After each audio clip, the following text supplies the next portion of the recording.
Hi everyone! Welcome back to my channel. Today's video is going to be focused on photography and especially food photography. So every one of you interested in getting new gear or specializing in food photography, well, this video will be very interesting with a lot of valuable information. I'm going to share my favorite lenses for food photography. I'm going to talk about technical specs. I'm going to talk about price and what's more convenient if you are on a budget or not. So without further ado, let's start. First thing first, I want to thank every one of you for watching my video last week. It meant really a lot and your support is motivating me every day, and I'm so happy to be here showing up today recording my second video. The first lens I'm going to talk about is the 50mm lens, and it's probably one of my favorite big things. I got the first one when I was in London and I was starting out in food photography. I was on a budget and I was actually looking for a flexible and versatile lens. This is the most convenient purchase that you can ever make if you're starting out. So when I got this, I actually decided to buy the 1.8 of aperture, and the price is a little bit lower than the 1.2. I didn't need the 1.2 and I still nowadays I don't use it. So the price is like less than £200, and I remember that I was amazed myself. And the most incredible thing is that it's one prime lens ever. Prime lenses are the best for me. I'm one of those photographers that never use zoom.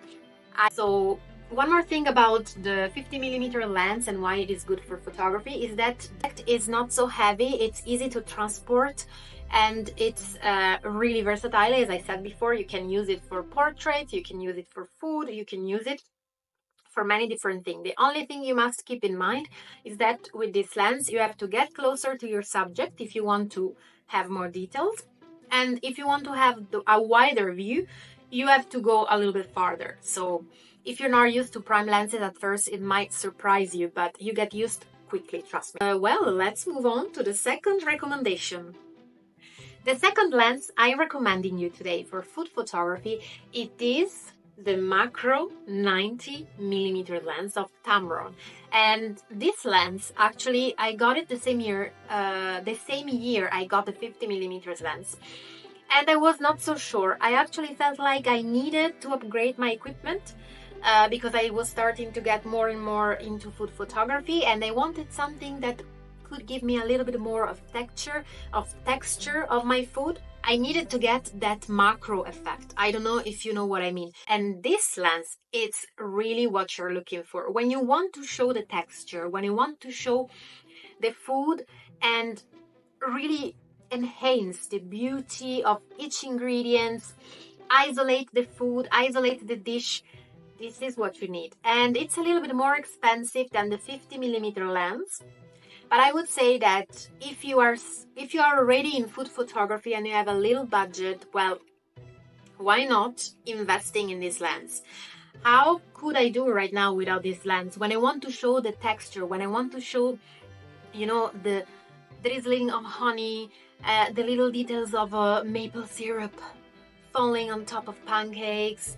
Really, with this lens you can get close to your food. You have the quality of a prime lens. I'm really fond of this lens, and you could see all the example if you go on my Instagram. I think I will put you the link under the description. You can see the difference between the 50, the 90 and the 35. So this leads me to the last recommendation for today. That is actually the 35mm lens. This one that you see. This is the Sigma Art. Unfortunately, something happened to me when I was shooting in a cafe. And some people will remember this, some of my friends. I was shooting and I was a bit distracted, so when you are starting out, sometimes you have this, that you don't pay attention to your equipment. I was just having a little break from the shoot, I put my camera on the table and all of a sudden, boom, the table moves and the camera falls down. Why I'm telling you this?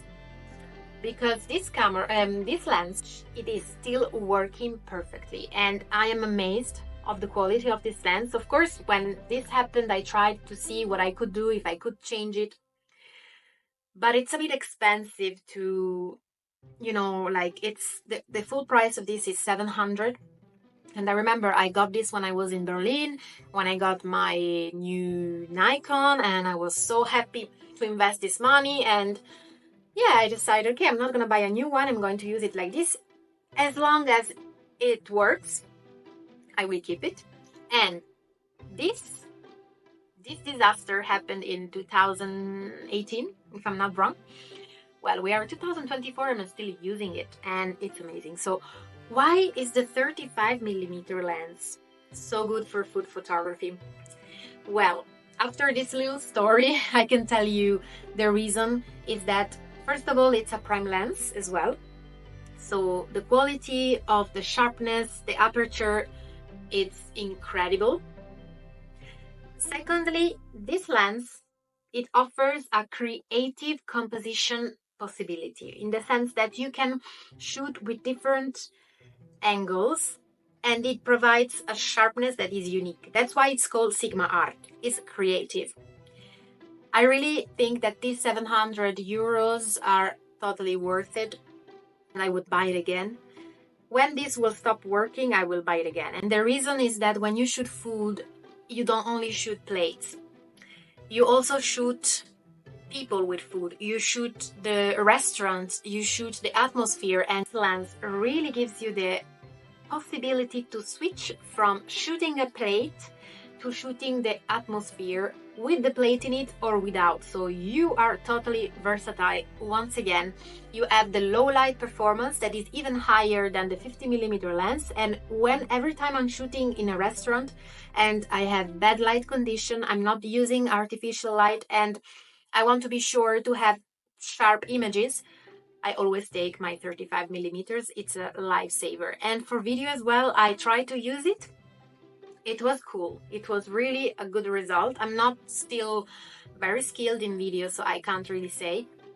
But I recommend it. I recommend actually the perfect balance would be having a 50mm, 90mm macro and a 35. I would say if you have the budget, if you want to invest, and if you're starting food photography, well, this I'm risking.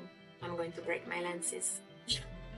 No, I developed skills as a food photographer of holding many things in my hands. All the food photographers around here will know and they confirm.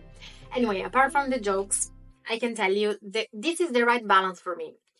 The 50mm is perfect for those foodie shot, for the scene of a breakfast on a wooden table. If you want to have a flat lay with many people and a big table, well, you must use a 35mm lens. And if you do a flat lay and you do it with the 50mm lens and you do not have enough space between the lens and the table, you can't do much because you must use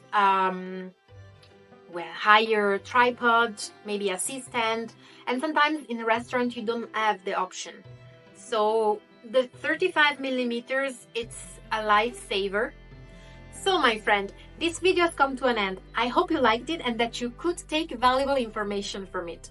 If you have more questions about the lenses or if you want me to talk about different topics or subjects, please do not hesitate to drop me a message or write it in the comments.